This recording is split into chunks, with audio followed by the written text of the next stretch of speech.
प्यारे बच्चों, आज क्लास 12 का अगला वीडियो। कल मैंने एक वीडियो शूट किया था जिसमें करंट डेंसिटी का था और मोबिलिटी ऑफ चार्ज कैरियर का था। उसके बाद नेक्स्ट टॉपिक था उसमें combination of the resistances.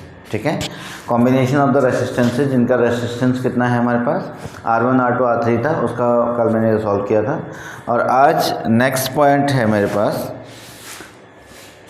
Temperature dependency of the resistivity.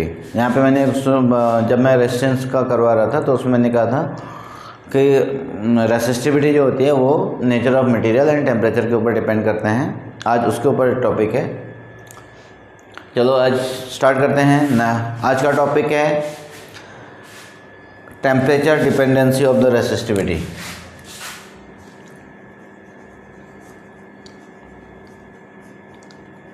Temperature dependence of resistivity.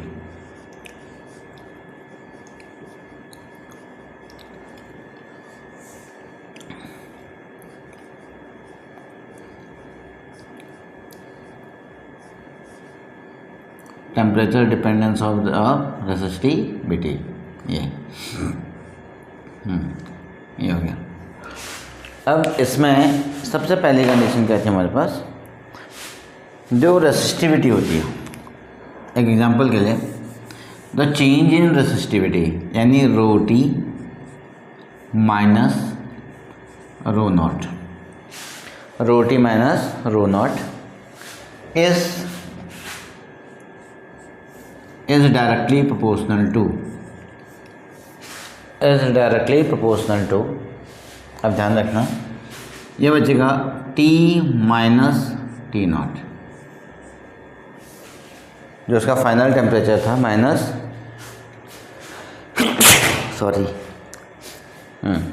T minus of T not के ऊपर डिपेंड था। ठीक है, अब देखो प्रिंसिपल ऑफ होमोजेनिटी क्या कहता है हमारे पास। प्रिंसिपल ऑफ होमोजेनिटी ये कहते हैं, अगर ये रेसिस्टिविटी है तो ये भी क्या होगा, आपके पास रेसिस्टिविटी ही होना चाहिए। तो इसमें किसके कंपेरिजन में बढ़ा, ये बढ़ गया आपके पास रो नॉट के कंपेरिजन में। किसके कंपेरिजन में, रो नॉट के कंपेरिजन में। ओके, अब मैं इसको यहाँ पे चलता हूँ। इसको मैं अगर सॉल्व करूँ तो rho T minus of rho not equals to, जब मैं इसको हटाता हूँ, रो नॉट को जब मैं रिमूव करूँगा तो एक constant of sine of proportionality आएगा, एक कांस्टेंट जिसको हमें अल्फ़ा से रिप्रेजेंट करते हैं। किसे, अल्फ़ा से रिप्रेजेंट करते हैं। बाकी कितना हो गया, rho not T minus of T naught. और दैट ये समझ में आया होगा। ये ऊपर वाला डायरेक्टली प्रोपोर्शनल का साइन है और नीचे अल्फ़ा का साइन है। जहाँ पे अल्फ़ा को हम लोग क्या बोलते हैं, टेम्परेचर कोफिशिएंट ऑफ, जो ये वाला पॉइंट है इसको हम लोग कहते हैं टेम्परेचर कोफिशिएंट ऑफ रेसिस्टिविटी। ठीक है, इसको हम क्या कहेंगे, ये वाला हो गया टेम्परेचर। चलो इसको एक फॉर्मूला लिख लेता हूँ तो फिर करता हूँ।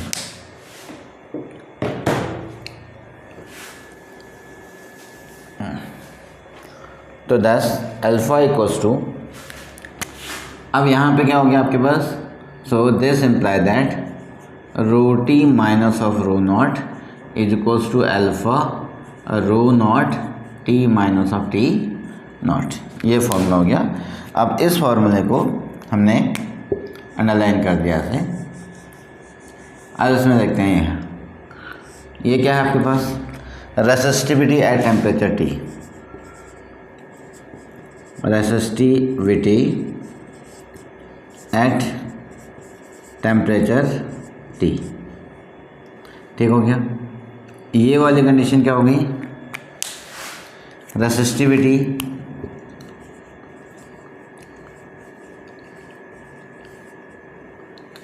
Eight temperature T equals to 0, मतलब इनिशियल रेसिस्टिविटी, इनिशियल। ठीक है, और यहाँ पे आपका जो ये वाला पार्ट है इसको हम लोग बोल देंगे temperature coefficient of, temperature coefficient of resistivity, temperature coefficient of resistivity, ठीक है। और आपका ये वाला पार्ट बनता है, ये तो रो नॉट तो हो चुका है, इसमें ये वाला पार्ट बनता है टेम्परेचर T, टेम्परेचर T। और आपका ये वाला पार्ट बनता है, ये वाला पार्ट बनता है इनिशियल टेम्परेचर। क्या होता है? इनिशियल टेम्परेचर, ये वाला पार्ट। ठीक हो गया, ये इसकी टेम्परेचर रेसिस्टिविटी का की कंडीशन आ गई। क्या है आपके पास? रेसिस्टिविटी और temperature rho T equals to, अब मैं जब हम इसको और मैनिपुलेट करेंगे तो यहाँ पे क्या आएगा और मैनिपुलेशन में ये हो जाएगा as rho T is equals to rho not plus alpha rho not T minus of T not. ये हो गया। इसमें से हमने इसको रो नॉट का कॉमन ले लिया, तो रो नॉट हमने कॉमन लिया तो रो नॉट, अब ये कितना हो गया आपके पास? ये बच जाएगा आपके पास 1 plus alpha T minus of T not into rho T. ये आपका आ गया टेम्परेचर डिपेंडेंसी। होप दैट ये आपको समझ में आया होगा। तो यहाँ पे हम इसको स्टेप से करते हैं। ये क्या गया? टेम्परेचर डिपेंडेंसी, ठीक है। अब इसी में अगर हम बात करते हैं, इसमें जो डायमेंशंस होगा, रो की जो डायमेंशंस होगी, उसके अल्फ़ा की जो डायमेंशन होगी वो क्या होगी? 1/t। रो से रो कैंसिल हो जाएगा तो h का t बचेगा। अब इसके बाद इसी का मैनिपुलेशन है, this imply that rho T minus of rho not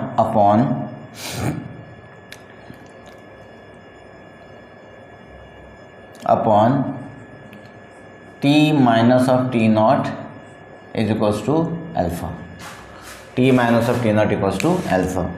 ये आपके पास, अब देखो इसमें तो अल्फ़ा का जो ये एक नया फार्मूला आ गया, जो अल्फ़ा का जो डायमेंशन है, अल्फ़ा का जो डायमेंशन है वो टी माइनस ऑफ 1 बन जाएगा, यानी केल्विन माइनस ऑफ 1 हो जाएगा, ठीक है।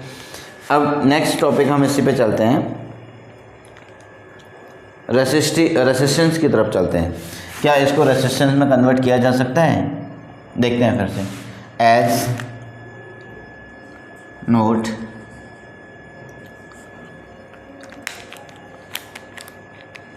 एज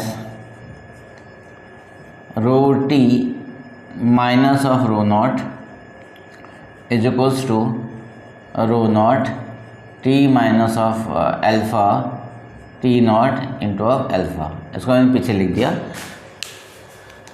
यहाँ पर इन दोनों साइड में हमने एक से मल्टीप्लाई कर दिया, तो ये था L upon of A rho T minus of rho not is equals to L upon of A rho not alpha.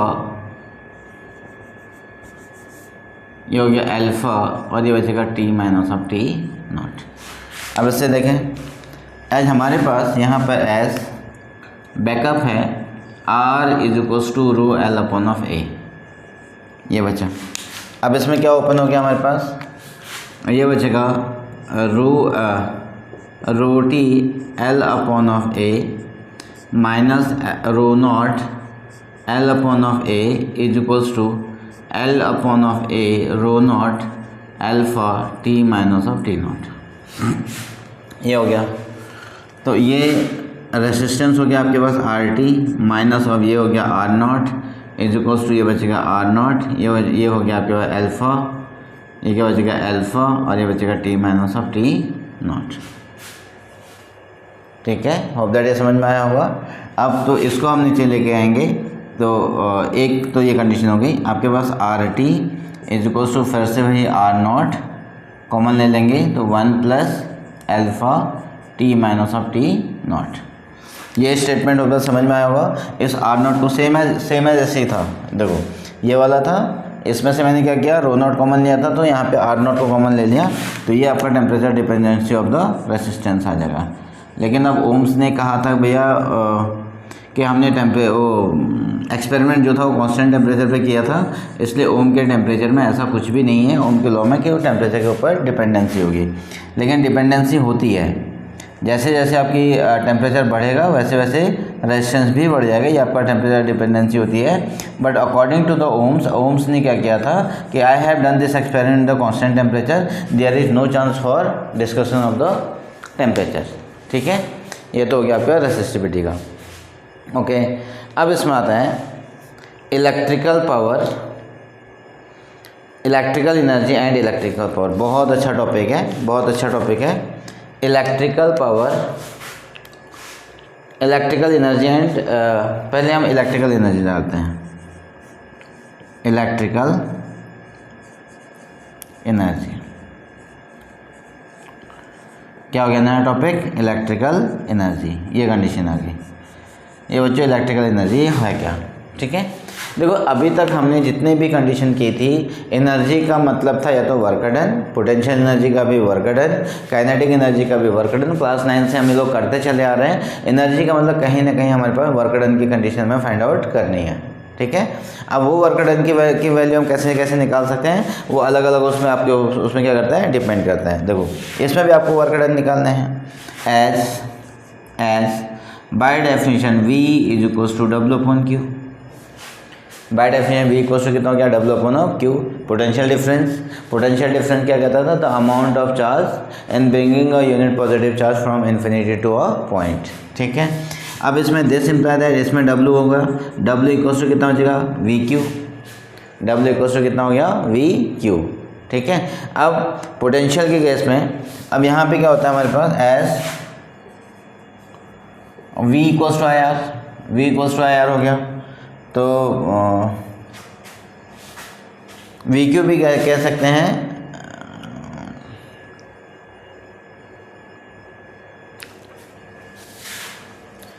VQ भी कह सकते हैं इसमें, लेकिन V की वैल्यू VIT।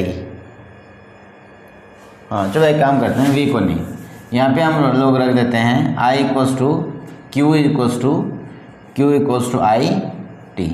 ये रख दिया, Q इक्वल्स टू कितना रख दिया? IT। तो W इक्वल्स टू कितना होगा बच्चों? W इक्वल्स टू हो गया VIT।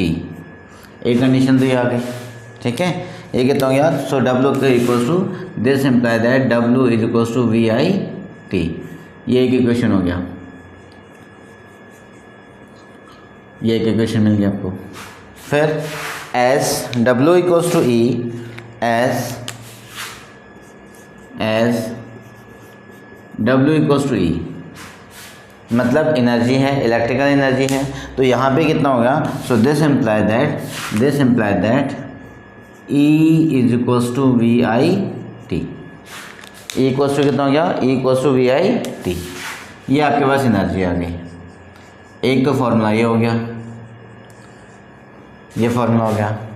फिर सेकेंड,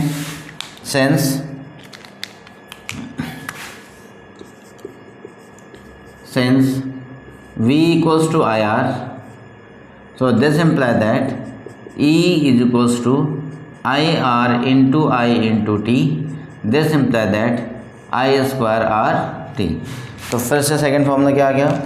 सेकेंड फॉर्मूला आ गया this imply that E is equals to I square R T। ये था।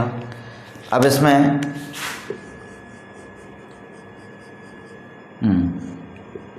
ये इक्वेशन सेकेंड हो गया।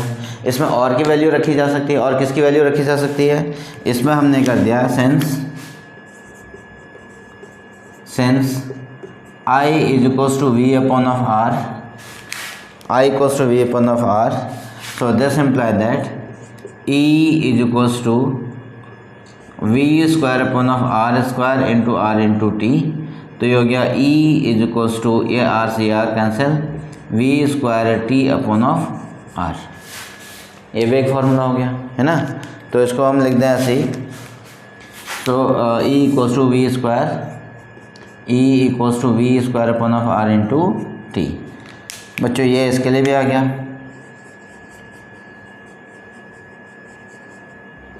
ये आपका इक्वेशन नंबर 4 हो गया। अब देखिए इसमें आपकी क्या कंडीशन हो गई? एक तो ये फॉर्मूला हो गया E equals to V I T, एक ये कंडीशन हो गई E equals to I square R T, एक ये कंडीशन हो गई E equals to V square upon R into T. ठीक है, 3 फॉर्मूले हो गए। अब यहाँ पर हमें बहुत बड़ा कंफ्यूजन क्रिएट होता है, यहाँ डायरेक्टली प्रोपोर्शनल है, यहाँ इनवर्सली प्रोपोर्शनल है ना। तो इसके लिए क्या करते हैं कि ये आपका यूज़ होगा, ये यूज़ होगा आपके पास सीरीज कॉम्बिनेशन के लिए। बच्चों किसके लिए यूज़ होना है? सीरीज कॉम्बिनेशन के लिए। ठीक हो गया, ये किसके लिए यूज़ होना है बच्चों? सीरीज कॉम्बिनेशन के लिए। और इसको यूज़ होना है आपके पास पैरेलल कॉम्बिनेशन के लिए। किसमें? पैरेलल कॉम्बिनेशन के लिए। अब आप ध्यान रखेंगे, जो हमारे जो डोमेस्टिक सर्किट है, जो हमारे जो घरों में जो डोमेस्टिक सर्किट आती है वो पैरेलल कॉम्बिनेशन में होती है, तो इसलिए हम उसको मैक्सिमम हम किसको यूज़ करते हैं? E is equals to V square upon of R into T. अगर वो सीरीज कॉम्बिनेशन में होगा तो ये वाला फॉर्मूला, और पैरेलल कॉम्बिनेशन में होगा तो ये वाला फॉर्मूला। क्योंकि इसमें कंडीशन होती क्या है, सीरीज कॉम्बिनेशन में जो रेसिस्टेंस होता है वो इक्विवेलेंट रेसिस्टेंस जो होता है वो इंडिविजुअल रेसिस्टेंस है, जो सबसे बड़ा इंडिविजुअल रेसिस्टेंस है दैट इज उससे भी बड़ा होता है। मतलब in case of the series combination, the equivalent resistance is greater than the greatest individual resistances. But in case of parallel के केस में क्या होता है, जो R equivalent होता है, जो सबसे छोटा आपका रेसिस्टेंस है उससे भी छोटा आता है। ठीक है, तो दैट इज, इसका मतलब अगर हम इंग्लिश में कहें तो क्या होगा उसको, that is the equivalent resistance of parallel combination is smaller than the smallest individual resistances.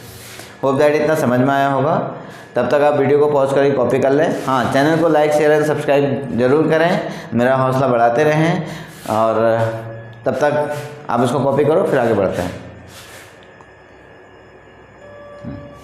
मुझे। लेकिन इसका जो प्रैक्टिकल अप्रोच होता है ना, बट प्रैक्टिकल और न्यूमेरिकल अप्रोच में इसको हम थोड़ा सा चेंज करते हैं, इलेक्ट्रिकल एनर्जी को ही, बट इन प्रैक्टिकल और न्यूमेरिकल अप्रोच।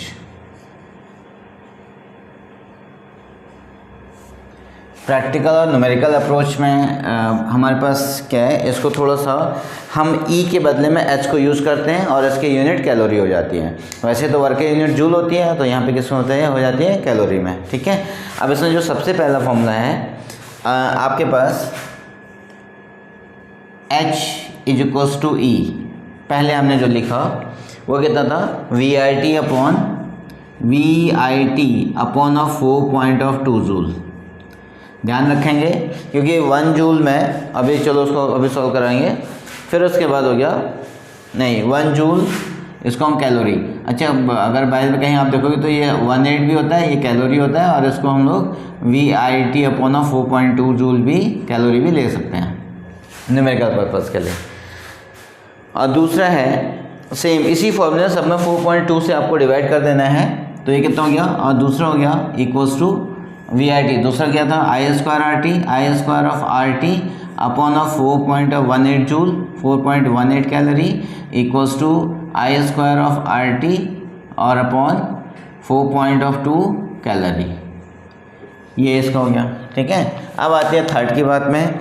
थर्ड को अगर हम यूटिलाइज करेंगे तो हमारे पास क्या होगा, इक्वल्स टू ये बचेगा आपका V square upon of 4.18 into of R into T, calorie हो गया, और इक्वल्स टू ये इसको हम करेंगे तो V square upon of 4.2 R into T calorie.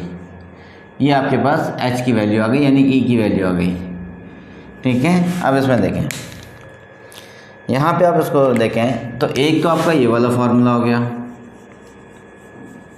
एक तो ये वाला फार्मूला हो गया प्रैक्टिकल अप्रोच में, सब किस में आ रही हैं, कैलोरी में।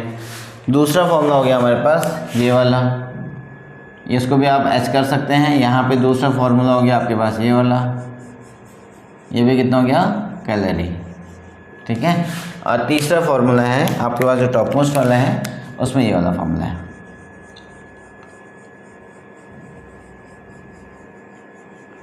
ये 3 फार्मूले हो गए। ठीक है, first, second and third.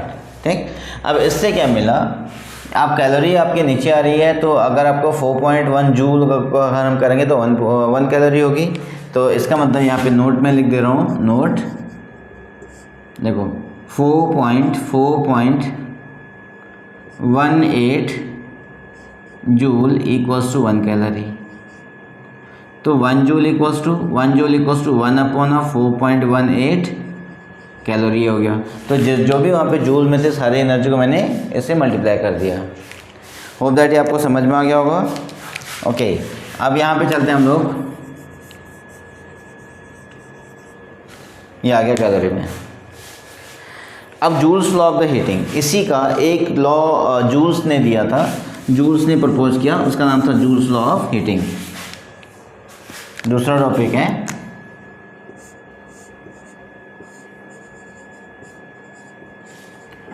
Joules law of heating.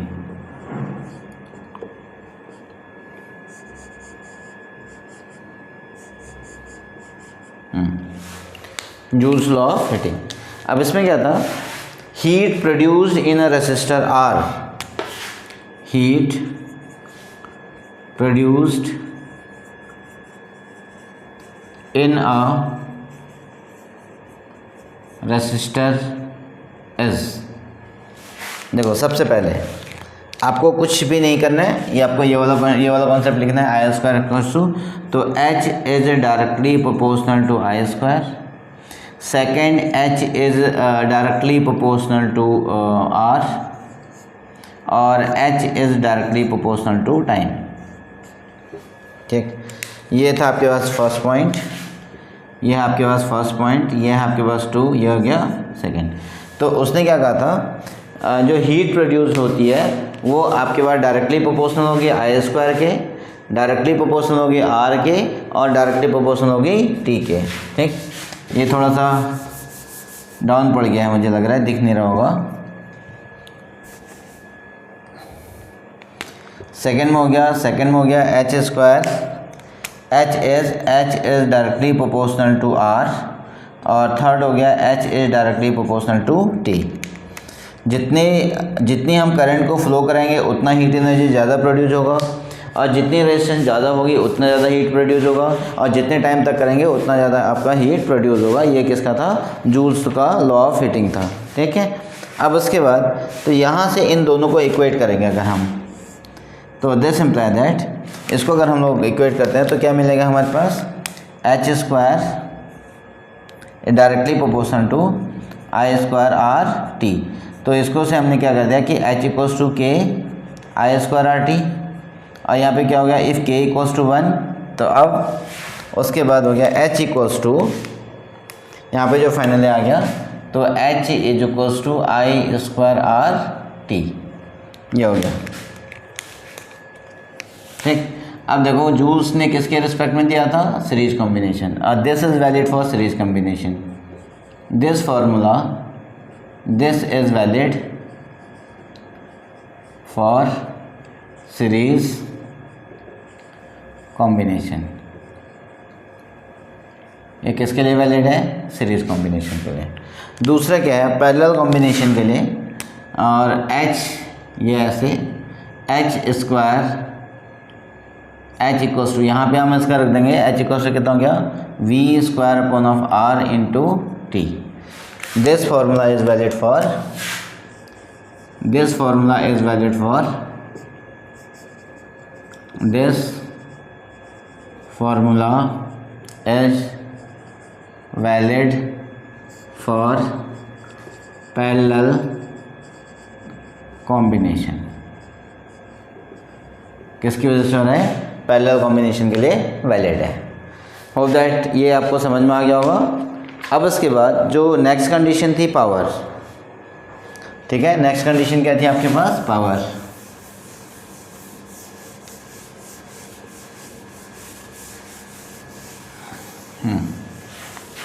ये तो गया इलेक्ट्रिकल एनर्जी का। अब इसकी हेडिंग डालते हैं पावर। नेक्स्ट हेडिंग है हमारे पास पावर का मतलब होता है basically the capacity of to doing work.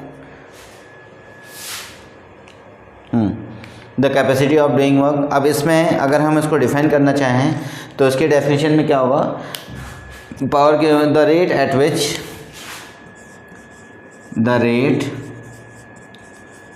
Which electrical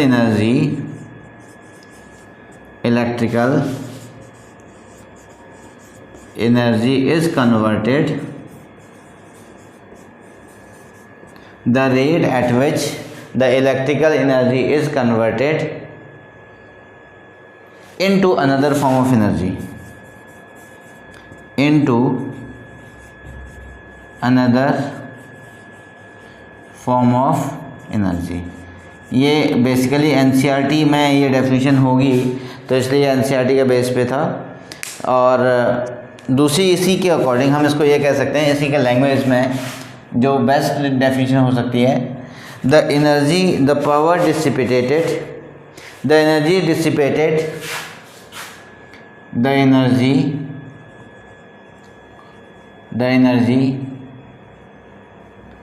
dissipated मतलब कंज्यूम होना per unit time, the energy dissipated per unit time is known as the power.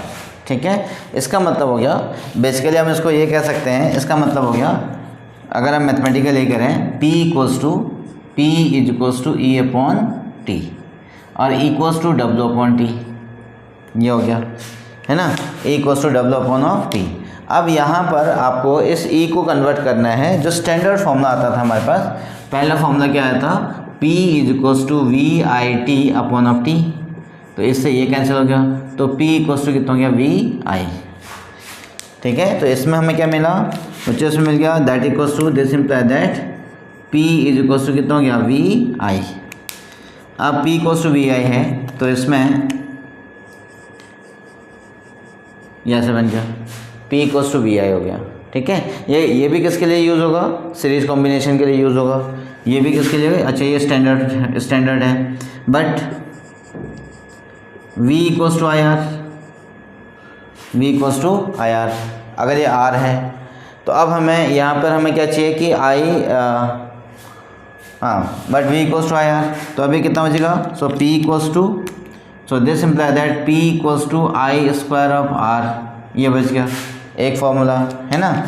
और इसी के बेसिस पे फिर एक और फार्मूला हम जनरेट कर सकते हैं। अब हमने क्या रख दिया यहाँ पे, as I equals to but I is equals to V upon of R, तो अब बच्चों पावर क्या आ जाएगा, अब पावर आ जाएगा आपके पास V square upon of R, क्योंकि V square upon of R square होगा, R स्क्वायर से R स्क्वायर कैंसिल। अच्छा चलो मैं इसको सॉल्व कर देता हूँ, तो फिर मैं इसको ब्लैक से लिखूँगा क्योंकि इसमें सॉल्यूशन मांग रहे हैं। तो ये कितना आएगा, P is equals to V square upon of R square into of R से R कैंसिल। अब आ गया हमारे पास P equals to V square upon of R, ये भी हो गया है ना। तो ये आपके पास ये बच गया P equals to V square upon of R।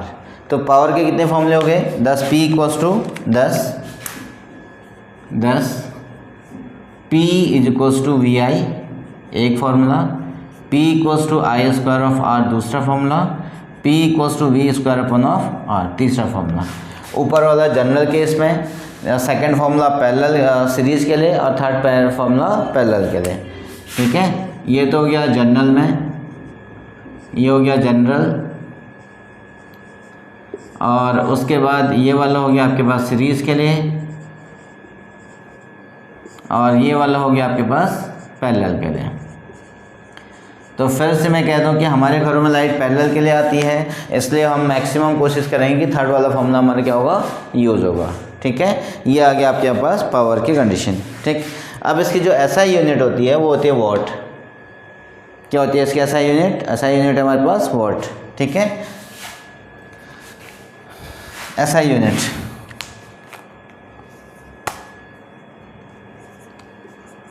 Unit equals to, SI unit होगी आपके पास वॉट,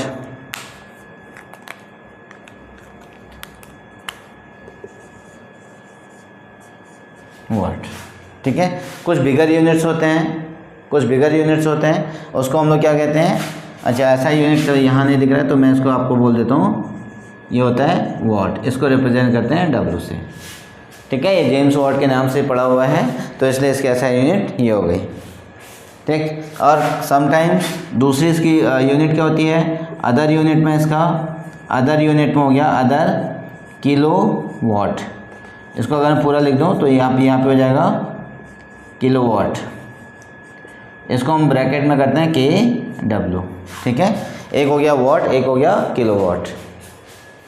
ठीक है बच्चों, अच्छा ये भी नहीं दिख रहा है तो ये थोड़ा सा मेरे ख्याल से यहाँ पे हो गया 1 किलो वाट, ये हो गया किलो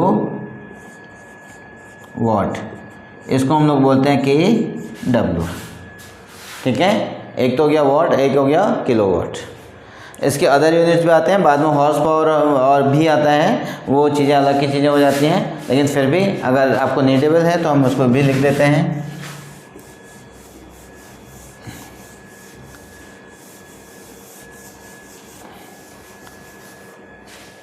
सम बिगर यूनिट, थर्ड यूनिट हो सकती है इसकी किलो वाट हो गया, किलो वाट हो गया। थर्ड यूनिट हो गया मेगावाट, मेगावाट, इसको हम लोग MW से रिप्रेजेंट करते हैं। फिर हो सकता है आपका गीगावाट, गीगावाट, इसको हम लोग GW से रिप्रेजेंट करते हैं। फिर एक कॉमर्शियल यूनिट होती है, वो उसको हम थोड़ा सा अलग पेन से लिख देते हैं। इसकी जो कॉमर्शियल यूनिट है, कॉमर्शियल यूनिट, इसको हम लोग बोलते हैं horse power, HP, horse power, इसका नाम हो गया HP। तो 1 HP equals to 1 HP equals to 746 watt होता है बच्चों। कितना, 1 HP इक्वल्स टू 746 वाट। ये आपका 746 वाट हो गया। ठीक है, 1 HP की वैल्यू एक आपके हॉर्स पावर में इतना यूनिट होता है। होप दैट ये भी आपको समझ में आया होगा। अब इसके बाद आती है आपके पास efficiency of source of EMF। ठीक है, इफ़िशेंसी,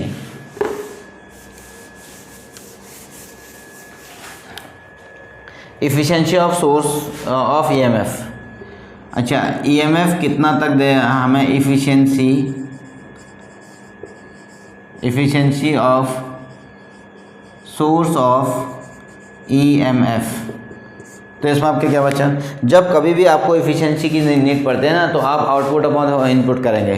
कहीं पे भी इफ़िशेंसी अगर आती है तो क्या करेंगे आप, आउटपुट अपॉन ऑफ इनपुट। तो इसमें भी क्या होगा, पावर की बात यही कर रहा है। तो the ratio of input power to the ratio of output power into input power, output power से लेकर के कौन सी, the ratio of the output power to into input power, denoted by बच्चों, इसको सब ईटा ही कहते हैं, इसको सिग्मा से भी रिप्रेजेंट कर सकते हैं। दैट इज मैथमेटिकली इसका मतलब हो गया, that is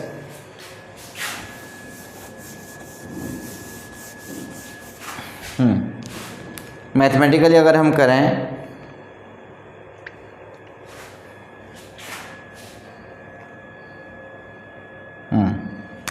that is eta is equals to, और आपका यहाँ पे बचेगा P upon of P input, P out upon of P in. P out का मतलब हो गया VI, E इनपुट का मतलब हो गया EI या इंटरनल EMF हो गया, और यहाँ से I कैंसिल, तो अभी बचेगा आपके पास V अपॉन ऑफ E। ठीक है, तो ये कितना हो गया, V अपॉन ऑफ E। तो ओवरऑल एक तो आपका इनपुट ये मिल गया, और आपने अगर आपको इसको दूसरे केस में कर दिया तो ये बचेगा IR अपॉन ऑफ, ये हो गया R प्लस ऑफ R हो गया। ठीक, इसमें से I से I कैंसिल, तो आपके ईटा इक्वल से कितना हो गया, R upon of R plus of R। तो एक तो आपके पास इसके रेंज में आ जाती है, एक तो ये हो गया रेसिस्टेंस के केस में, ये कौन से हो गया, इफ़िशेंसी ऑफ द पावर, और एक हो गया आपके पास ये बच गया। ठीक, होप दैट ये भी आपको समझ में आया होगा। ये क्या था आपके पास, इफ़िशेंसी ऑफ दिस पावर। ठीक है, अब कुछ कंडक्टर ऐसे होते हैं, कुछ कंडक्टर ऐसे होते हैं जो एक पर्टिकुलर टेम्परेचर पर, कुछ कंडक्टर्स ऐसे होते हैं जो एक पर्टिकुलर टेम्परेचर पर अपने रेसिस्टेंस को लूज कर देते हैं, मतलब रेसिस्टेंस ख़त्म कर देते हैं, उसके बाद फिर रेसिस्टेंस बचा ही नहीं उसमें। इसका मतलब इलेक्ट्रॉन कंटिन्यूसली फ्लो करेंगे, इसका मतलब करंट भी क्या होगी, कंटिन्यूसली फ्लो करेगी। Such kind of conductor are known as the superconductor. ठीक है, what are the superconductor? Superconductors are those conductor which lose their resistance at a particular temperature and after that the current is continuously flowing, तो that is known as a superconductor। जैसे Hg है, mercury है, mercury का temperature आपका कितना 4.2 kelvin के ऊपर, 4.2 kelvin में वो क्या करता है, अपने रेजिस्टेंस को लूज कर देता है, फिर वो सुपरकंडक्टर बन जाता है। होप दैट ये लेक्चर आपको समझ में आया होगा और चैनल को लाइक शेयर एंड सब्सक्राइब जरूर करें। वीडियो को पॉज करके कॉपी कर लें। अब इसके बाद मेरा इसका नेक्स्ट टॉपिक सेल पे होगा और धीरे धीरे आपके प्रोसीड हो रही है, बस आपके सपोर्ट की नीड है। आप चैनल को लाइक शेयर एंड सब्सक्राइब जरूर करें। टिल देन बाय बाय, फिर मिलते हैं नेक्स्ट वीडियो के साथ में।